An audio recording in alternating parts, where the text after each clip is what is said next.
Bem, eu, quando iniciei a minha carreira, né, há 60 anos atrás, num determinado período, eu fui professor de EJA, né? Evidentemente, chamava-se supletivo, né? E era assim, muito dentro da 5692, né? E ali eu percebi perfeitamente algumas características, né, do alunado, algumas características da proposta. Né? Bom, esse é um primeiro ponto importante. Né? O segundo ponto importante é que, ainda que por um breve período, eu participei de um movimento ligado à, à educação popular, ligado ao Paulo Freire.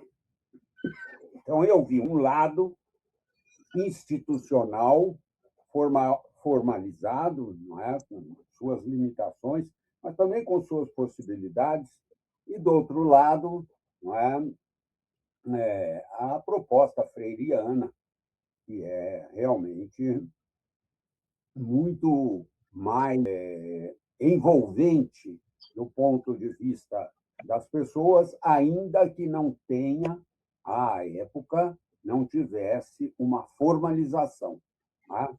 Bom, então, esses dois momentos. Posteriormente, né, eu só vinha a me confrontar com a questão da EJA quando já era EJA, não é? Na Constituição, mas ainda não havia a LDB, tá certo? Como membro do Conselho Estadual de Educação de Minas Gerais, né? Como oferecer, né, para as pessoas que não tinham tido a devida oportunidade. E depois, aí no Conselho Nacional, aí sim, aí foi realmente um mergulho de cabeça proposta, na medida em que, tendo havido vários pareceres de diretrizes que, de alguma maneira, vamos dizer assim, dignificavam uma etapa da educação brasileira, né? E dignificavam também alguma das modalidades. Quando chegou a vez da EJA, então eu disse aos colegas do conselho que era preciso dar igual dignidade às diretrizes e ao parecer, como havia sido dado, seja as etapas, seja as modalidades. Não é? Então, foi, ao mesmo tempo, um casamento, digamos assim, de um parecer que tinha uma produção por detrás acadêmica, certamente, né? Algumas coisas que ali estão são tipicamente acadêmicas, mas teve uma dimensão política. Essa dimensão política, ela se revestiu de ampliar o conceito de audiência pública. Normalmente, os outros pareceres eles foram elaborados com audiências, né, com especialistas e com associações, não é? No caso da EJA, a coisa se alargou um pouco por minha pressão, né?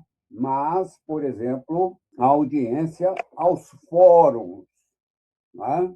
E foi muito importante essa audiência, não apenas com o Fórum Nacional, mas também com os fóruns regionais. Isso foi muito, muito importante. Né? E, sem dúvida, direta a algumas pessoas que haviam se debruçado enfaticamente sobre a questão da educação de jovens e adultos, como foi o caso da ação educativa, algumas pessoas no Rio de Janeiro, em São Paulo, no Recife. Então, isso foi muito importante, né? Então, eu acho que essa proposta ela precisaria ser levada adiante neste meio ano e no ano que vem.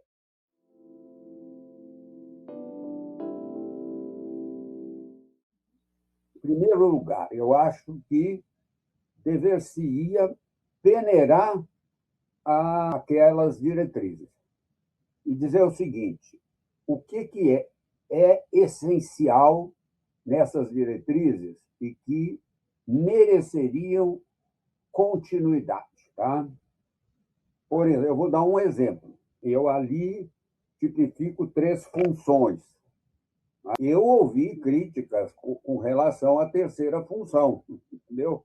É a função qualificadora, dizendo que era um atendimento aos organismos multilaterais internacionais. Nada disso, absolutamente, né? Isso tem uma inspiração freiriana muito clara, né?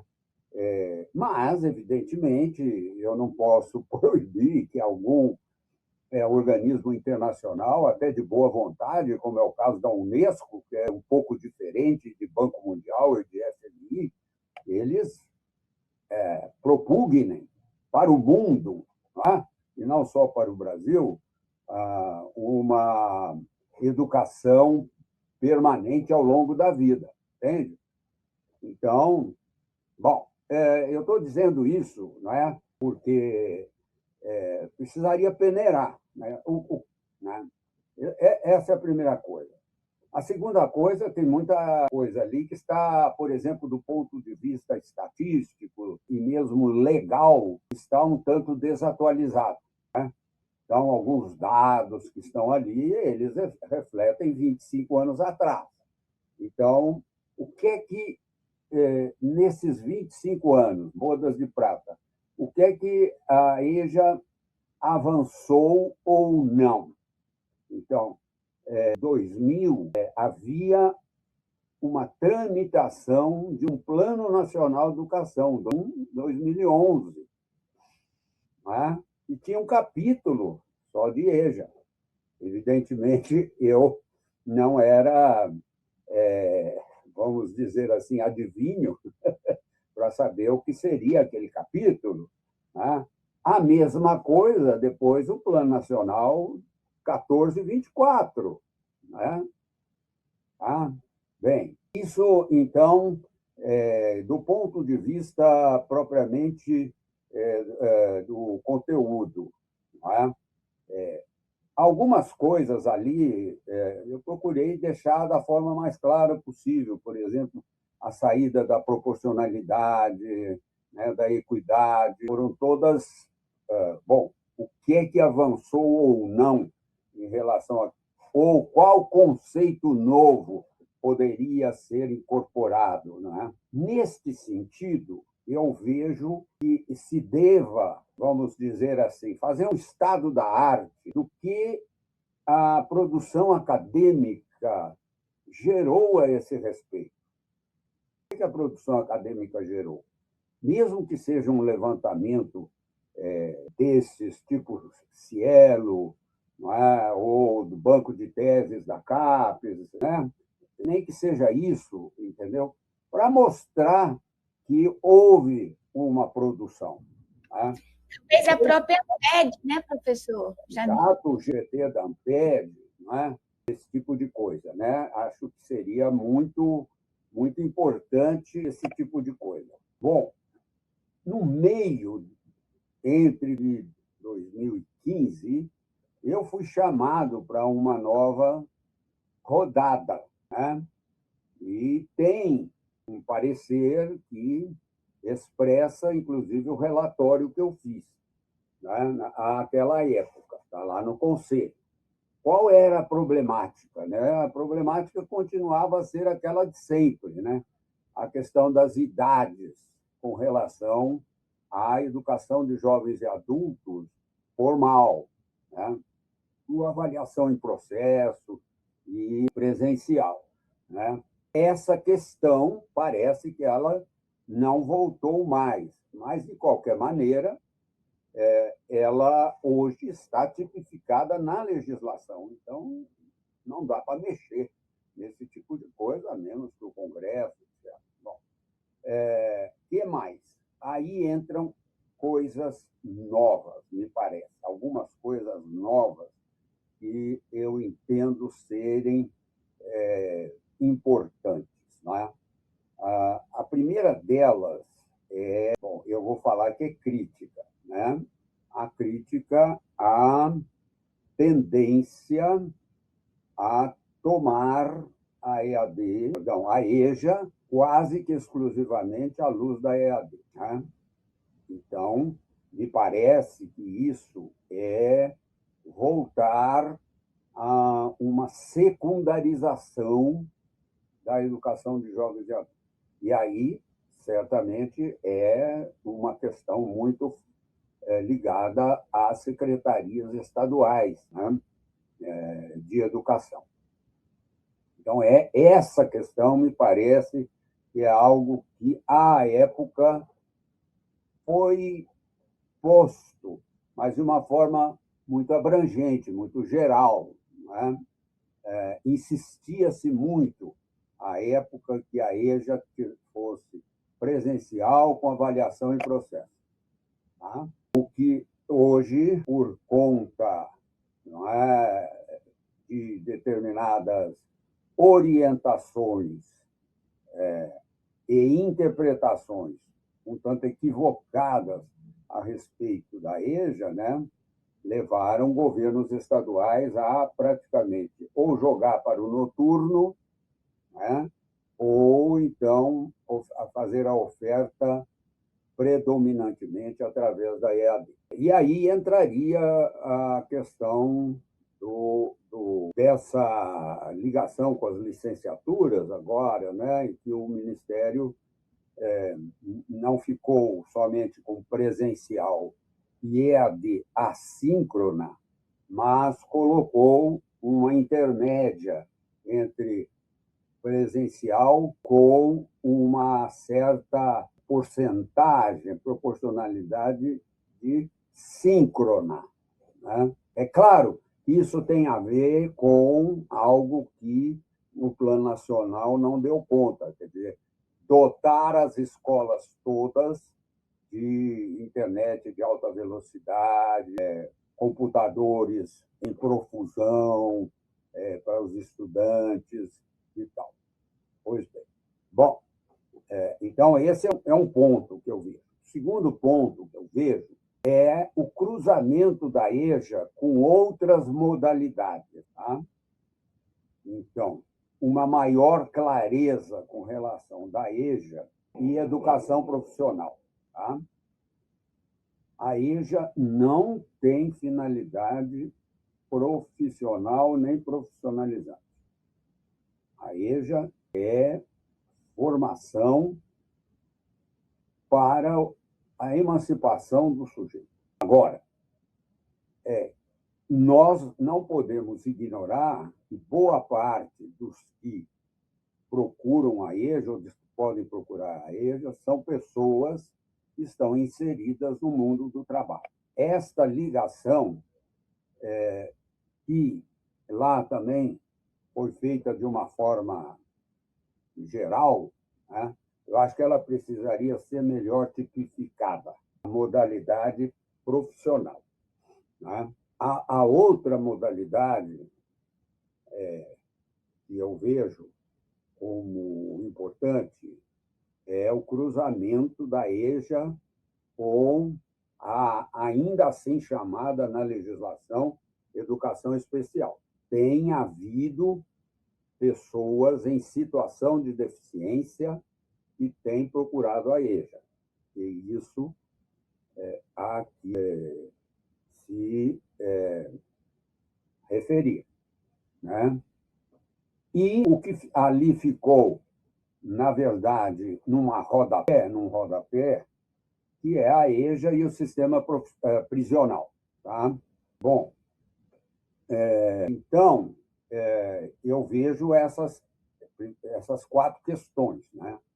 A questão da oferta, que ela não pode ser exclusivamente sob a forma de EAD, né? Ela precisa ter uma oferta presencial, ainda que complementada por uma oferta remota síncrona. A questão da educação profissional, da educação das pessoas em situação de deficiência e a situação prisional. Eu acho que são coisas que precisariam ganhar mais volume, não tiveram volume, né? Olha, eu pensei, quando vocês me mandaram as questões, eu pensei nessas coisas. Claro, havendo mais alguma coisa, isso será fundamental. Agora, é óbvio que, se a gente peneirar a produção acadêmica a respeito, provavelmente novos ângulos poderão surgir.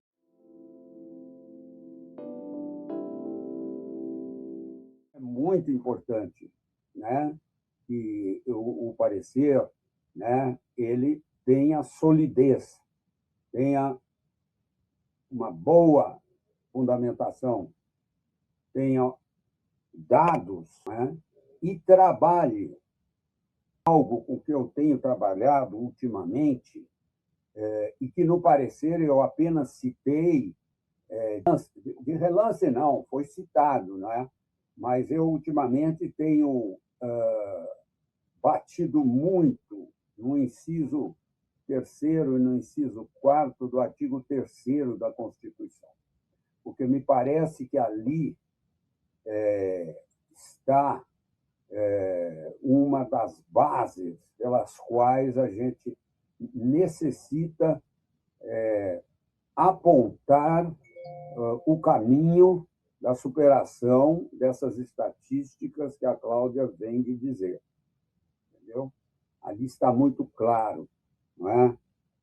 É objetivo da República erradicar a pobreza e a marginalização e reduzir as desigualdades sociais e regionais. Tá? Então, esse é o inciso 3º. Né?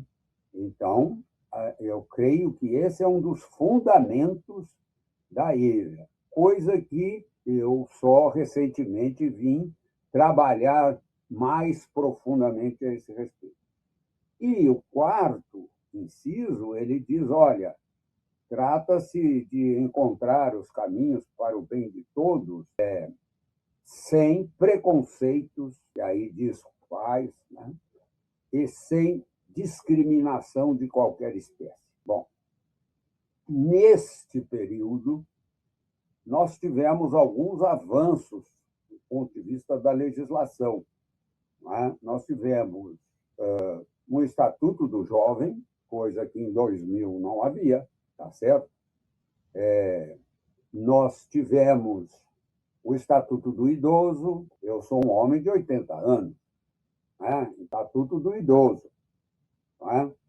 E dentro do Estatuto do Idoso, como o inciso 4º, ele fala claramente sem preconceitos de nenhuma espécie ou de discriminação, nós temos hoje uma discussão muito interessante sobre etarismo. Então, né, essa questão. Né? Então, eu acredito que tivemos isso. O que mais? Nós estamos tendo 2 projetos de lei que vão ter que dialogar necessariamente com a EJA.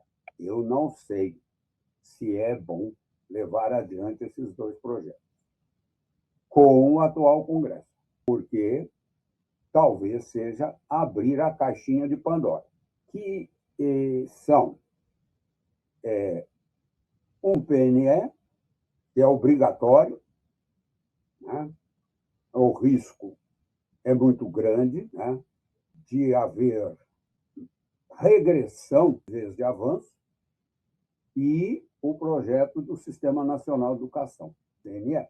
Quando eu fiz o parecer, eu tinha, sim, em mente o PNE de 2011, mas eram projetos, estavam 2 projetos lá tramitando, um em relação ao outro, né? Então, não dava para o documento oficial cravar esse tipo de coisa, né? Mas, por exemplo, o Sistema Nacional de Educação, pelo menos ele já foi aprovado no Senado. Dentro das circunstâncias, eu diria, é o melhor que nós temos, né? Então, são coisas novas que tem ali, por exemplo, as instâncias, o CITER, o CIBER, né? Mas, provavelmente, não sei se isto vai ter a tramitação terminada. Isso eu não sei, né? Mas o horizonte que eu vejo é um horizonte que até, vamos dizer, uns 6 meses atrás, para mim, era razoavelmente possibilitador. Hoje eu vejo como um horizonte muito pessimista.